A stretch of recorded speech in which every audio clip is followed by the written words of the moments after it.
You are listening to Radio Long Island City, recorded at our studios near Hell Gate, 9 kilometers north of the Harbor Hill Moraine. And now, the Observatory. The Observatory, Tuesday the 9th of September, 2025. It is 81 days after the summer solstice. It is 13 days before the fall equinox. By the French Republican calendar, it is the 23rd day of Fructidor, the day of the houblon, of hops.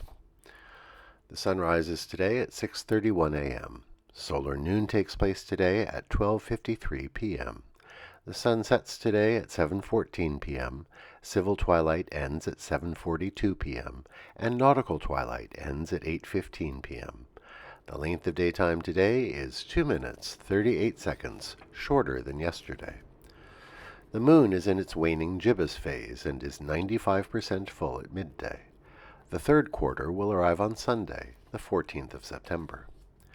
These are the predicted tides today for Horns Hook. In the morning, low tide, 5:46 a.m., minus 3 centimeters. Near midday, high tide, 12:11 p.m., 1 meter 86. In the evening, low tide, 7:16 p.m., 0 centimeters.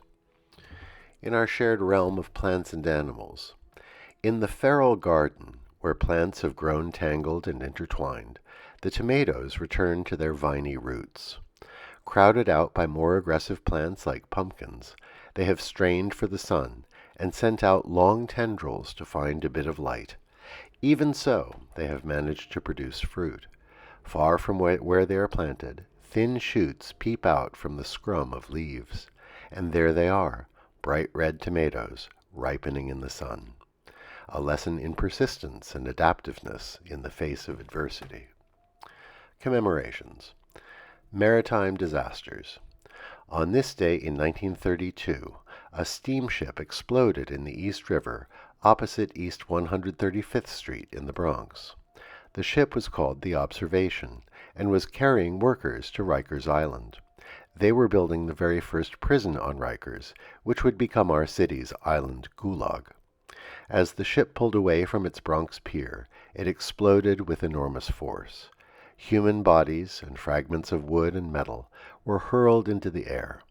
Of the perhaps 200 men on board, 72 died. It was the worst ship accident in the estuary after the General Slocum disaster in 1904. On this day in 1947, a team of computer scientists reported discovering the first actual computer bug.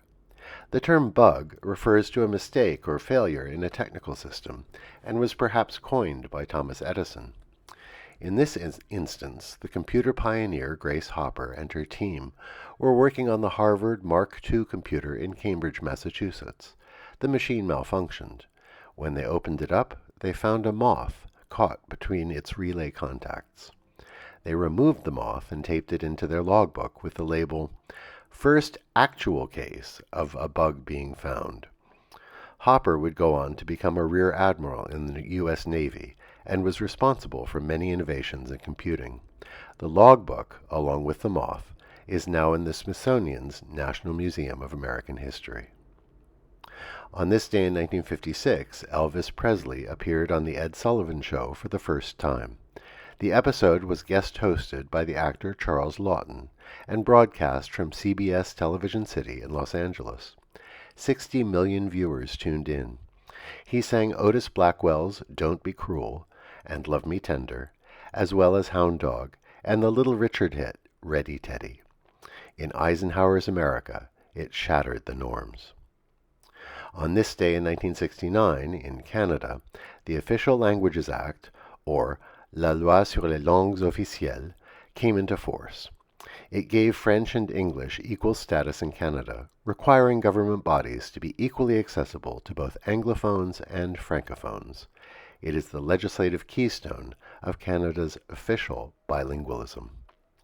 Finally, for Roman Catholics, today is International Buy a Priest a Beer Day. Here's to hoisting a cold brew with your favorite padre. And that is the Observatory, Tuesday the 9th of September, 2025.